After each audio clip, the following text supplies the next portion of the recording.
Olá, amados, graça e paz. Aqui é a Catiane Lins do Ministério Vida e é uma alegria estarmos juntos mais um dia compartilhando a palavra de Deus.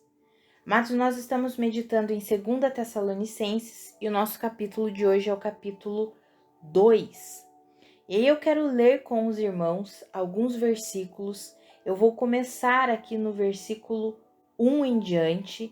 Está escrito assim: Irmãos, quanto à vinda de nosso Senhor Jesus Cristo e a nossa reunião com Ele, rogamos a vocês que não se deixem abalar nem alarmar tão facilmente, quer por profecia, quer por palavra, quer por carta supostamente vinda de nós, como se o dia do Senhor já tivesse chegado.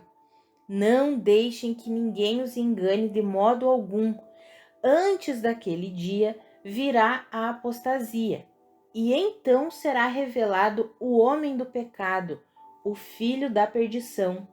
Este se opõe e se exalta acima de tudo que se chama Deus ou é objeto de adoração, chegando até a assentar-se no santuário de Deus, proclamando que ele mesmo é Deus. Não se lembram de que quando eu ainda estava com vocês, costumava falar essas coisas? E agora vocês sabem o que está detendo, o que o está detendo, para que ele seja revelado no seu devido tempo. A verdade é que o mistério da iniquidade já está em ação, restando apenas que seja afastado aquele que agora o detém.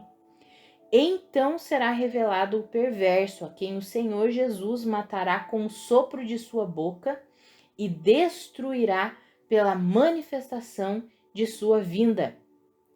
A vinda desse perverso é segundo a ação de Satanás, com todo o poder, com sinais e com maravilhas enganadoras. Ele fará uso de todas as formas de engano da injustiça para os que estão perecendo, porquanto rejeitaram o amor à verdade que os poderia salvar. Por essa razão, Deus lhes envia um poder sedutor a fim de que creiam na mentira e sejam condenados todos os que não creram na verdade, mas tiveram prazer na injustiça. Até aqui o versículo 12. Quase o capítulo todo, né, amados? Mas é interessante porque essas palavras são, de certa forma, um pouco autoexplicativas. Então, nós vemos aqui, amados, que o apóstolo Paulo já havia ensinado essa igreja a respeito da vinda de Jesus, porque ele diz: vocês não se lembram que quando eu ainda estava com vocês, eu costumava falar dessas coisas?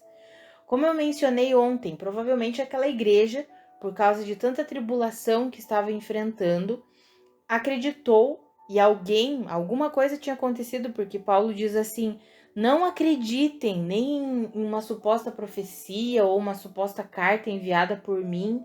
Não fui eu que escrevia, como se ele estivesse falando isso. Não sejam enganados. Vocês não estão vivendo a tribulação.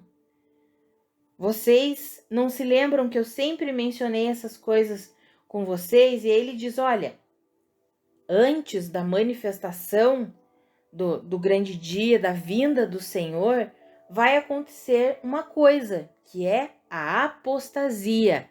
Ou seja, vai ter um aumento das pessoas abandonando a fé. E então será revelado o homem do pecado, o filho da perdição. E ele explica que esse é aquele que se exalta e se opõe a tudo que se chama Deus. A atuação dele será segundo a atuação de Satanás. Esse é o anticristo. E aí ele diz assim: a verdade é que o mistério da iniquidade já está em ação. Ou seja, tudo já está sendo preparado. Essa questão, amados, de o ministério da iniquidade já estar em ação, tudo já está sendo preparado para a manifestação do anticristo. Isso desde a formação da igreja. Imagine hoje, quanto mais se aproxima a vinda do Senhor Jesus Cristo, a volta de Jesus Cristo, mais e mais nós podemos ver os sinais que a Bíblia nos relata sobre a manifestação do anticristo. Mas existe algo que está detendo essa manifestação. Olha que interessante, nós lemos aqui no versículo 7. A verdade é que o mistério da iniquidade já está em ação, restando apenas que seja afastado aquele que agora o detém. Existe alguém que está impedindo a manifestação completa de Satanás aqui na Terra. Porque se o anticristo vai agir, a palavra fala aqui, que a vinda desse perverso é segundo a ação de Satanás. Ou seja, é a atuação completa de Satanás sobre a Terra. O que detém a atuação completa de Satanás sobre a Terra? Amados, nós cremos que o que detém não é simplesmente... Algumas pessoas dizem, é o Espírito Santo. Óbvio que é o Espírito Santo. Mas é a atuação do Espírito Santo nesse modelo que ele habita em nós. Então é essa questão do Espírito Santo atuando através da igreja. Por quê? Porque nós, como filhos de Deus, somos a morada de Deus. Ou seja, Deus está aqui literalmente através das nossas vidas. É como se Jesus Cristo estivesse em carne e osso aqui na terra. Por quê? Porque nós estamos aqui. Amados, nós somos a extensão de Cristo sobre a terra. Nós, a igreja, é o corpo de Cristo. Então não é simplesmente a igreja que detém a manifestação do anticristo. É o fato de a igreja ser o corpo de Cristo. Se o corpo de Cristo ainda está aqui na terra, o corpo de Cristo está aqui se movendo, realizando as obras de Deus, a manifestação completa de Satanás está detida, impedida. É por isso que nós cremos que o primeiro evento que acontecerá no que nós chamamos a vinda de Jesus Cristo é o arrebatamento da igreja. É por isso que para o mundo a Bíblia relata que a vinda de Jesus Cristo será como um ladrão. Por que vai ser como um ladrão? O mundo não espera, quando eles menos esperarem, como nós já vimos lá em 1 Tessalonicenses, para eles vai estar paz e segurança quando o mundo achar que está em paz, em segurança, então virá a destruição sobre eles. Nós já vimos isso lá em 1 Tessalonicenses. Amados, o mundo não espera a vinda de Jesus. Não sei você, mas eu fico pensando nisso. Você já imaginou quando a igreja for arrebatada? As pessoas, o que aconteceu? Como assim? Cadê essas pessoas? É por isso que para eles virá como ladrão. Porque se inicia com um arrebatamento da igreja e aí vem a sequência de tudo aquilo que nós lemos lá em Apocalipse. Os selos, o derramamento das taças da ira de Deus. A punição, como nós vimos aqui ontem, ele punirá todos aqueles que não conhecem a Deus e que não obedecem ao Evangelho do Senhor Jesus Cristo. E quando nós vemos as profecias do Antigo Testamento, nós também vemos que é nesse período de grande tribulação que Israel crerá em Cristo Jesus como o Messias. Quando nós fazemos a comparação com a última semana das profecias de Daniel, nós podemos compreender que na primeira metade da grande tribulação Israel continuará sendo enganado, mas que na metade da grande tribulação, ou seja, na metade da semana de Daniel, vai cair a ficha dos israelitas e do povo de Israel, e eles vão crer que Jesus é o Messias e vão entender, Jesus já veio. Por isso que haverá pessoas que estarão pregando. A palavra não fala sobre as duas testemunhas lá em Apocalipse. Amados, a pregação para Israel. É claro, se nós... Não vou me ater aqui, porque se eu falar sobre escatologia, nós temos que gravar uma série só sobre isso. Mas se nós estudarmos com mais afinco a questão da escatologia, nós podemos ver que haverá salvação não apenas dos judeus. Os gentios, existirão gentios, ou seja, aqueles que não são judeus, que mesmo na grande tribulação vão crer em Jesus Cristo. Porque eles vão compreender muitas coisas. E se nós pensarmos, um exemplo, se a igreja for arrebatada agora, existem muitas pessoas que vão ficar, mas que já ouviram a respeito do evangelho. E aí vão entender. E aí tem pessoas que questionam, mas como que as pessoas vão crer em Jesus Cristo se o Espírito Santo não estará mais na terra? Amados, o Espírito Santo não estará mais habitando nas pessoas. Porque esse ministério do Espírito Santo de habitar nas pessoas é um presente que Deus deu à igreja. A nós como igreja. O Espírito Santo habita em nós. Agora, a atuação do Espírito Santo continuará. Se nós olharmos no Antigo Testamento, o Espírito Santo não habitava nas pessoas, mas as pessoas eram salvas. Pessoas eram salvas no Antigo Testamento. Como que elas eram salvas? Por meio da atuação do Espírito Santo. A diferença é que essa graça de termos o Espírito Santo habitando em nós é algo que o Senhor preparou para o tempo da dispensação da graça de Deus. E chegará o momento em que a igreja vai ser o quê? Arrebatada, mas o Espírito Santo continuará atuando. Não habitará nas pessoas, mas continuará atuando sobre a vida das pessoas.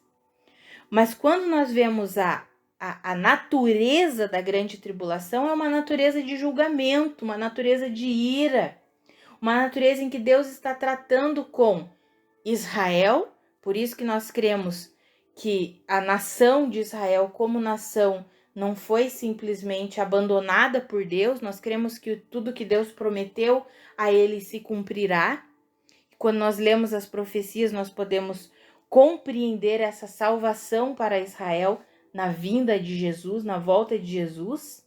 Aí que eles crerão em Jesus Cristo, compreenderão que Jesus já morreu, já ressuscitou, já realizou a obra de redenção para eles, e então eles crerão.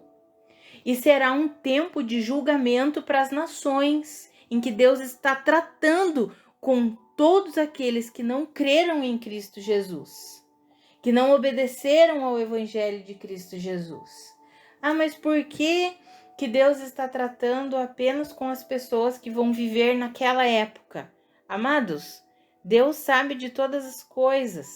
Deus é soberano, Deus é onipotente, onisciente, onipresente.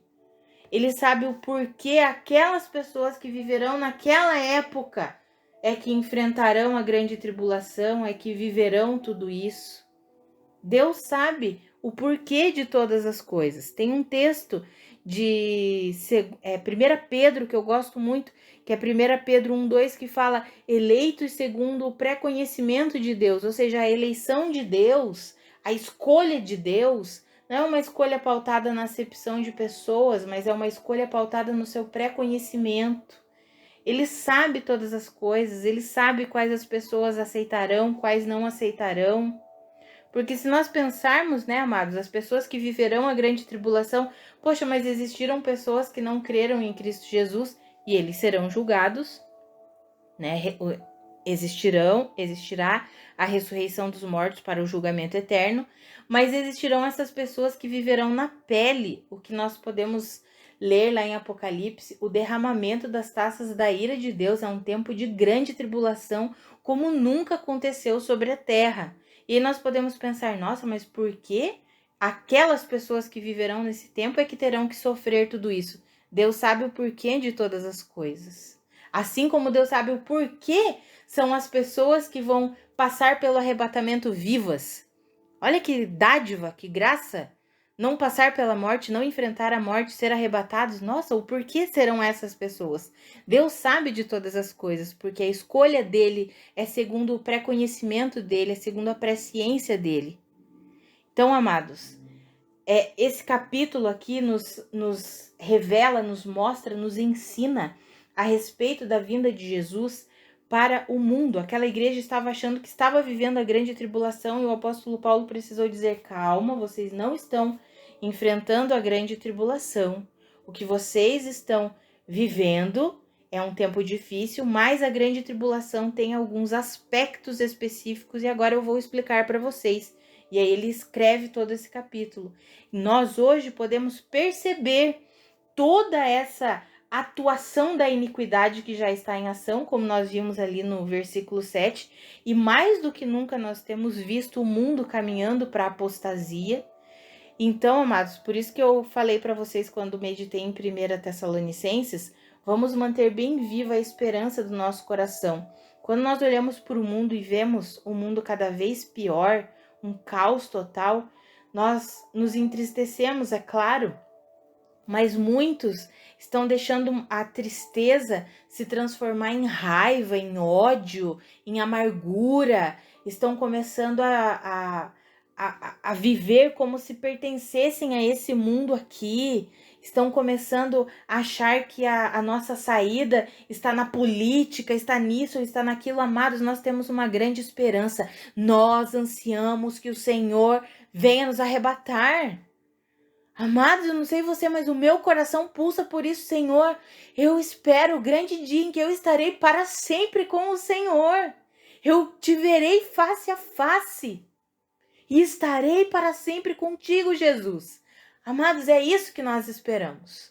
Infelizmente, o mundo vai de mal a pior, vai, é o que nós lemos aqui. O mistério da iniquidade já está em ação. Nós vemos que antes da manifestação do anticristo, que se dará completamente após o arrebatamento da igreja, mas nós podemos ver os sinais acontecendo, e um deles é a apostasia, e nós temos visto o mundo caminhar para a apostasia, que é um abandono da fé, e nós já vimos no capítulo 1 que os que serão punidos, os que sofrerão a pena de destruição eterna, não é simplesmente não ouvir a mensagem, mas também aqueles que ouvem, mas não obedecem, mas não se sujeitam, não se submetem ao evangelho, e é isso que nós temos visto cada vez mais acontecer. Pessoas que se dizem cristãs, mas não obedecem, não se sujeitam ao evangelho, continuam vivendo do jeito delas. Amados, essa carta não é para nos colocar medo. Se isso está gerando medo no seu coração, ei, não tenha medo, não deixa o inimigo colocar semente de medo no seu coração, não. Essa carta é para nos alimentar ainda mais com a esperança viva que temos em Cristo. Nós pertencemos a Deus. Nós fomos comprados por um alto preço, que é o sangue de Jesus, e nós pertencemos a Ele. E nós nos encontraremos com o Senhor nos ares e estaremos para sempre com Ele. Quando nós lemos isso aqui é para nós não sermos enganados, como o apóstolo Paulo falou, para nós entendermos os sinais, para nós entendermos tudo o que está acontecendo ao nosso redor. Por quê? Porque a atuação da iniquidade, a atuação para que o anticristo se manifeste já está em ação, já estava em ação lá desde a igreja primitiva. Imagina hoje, quanto mais o tempo passa e mais se aproxima da volta de Jesus, ainda mais podemos ver a ação da iniquidade, a ação do pecado. É o que nós temos visto, amados. Então eu encorajo você a meditar nessas escrituras e a se alegrar. Eu encorajo você a se alegrar com a salvação que há em Cristo Jesus. Portanto, eu quero encerrar lendo o versículo 13. Olha o que está escrito aqui, amados. Mas nós devemos sempre dar graças a Deus por vocês, irmãos amados pelo Senhor, porque desde o princípio Deus os escolheu para serem salvos, mediante a obra santificadora do Espírito e a fé na verdade. Amados, nós fomos chamados para a salvação. Deus não nos destinou para a ira, Deus nos destinou para a salvação.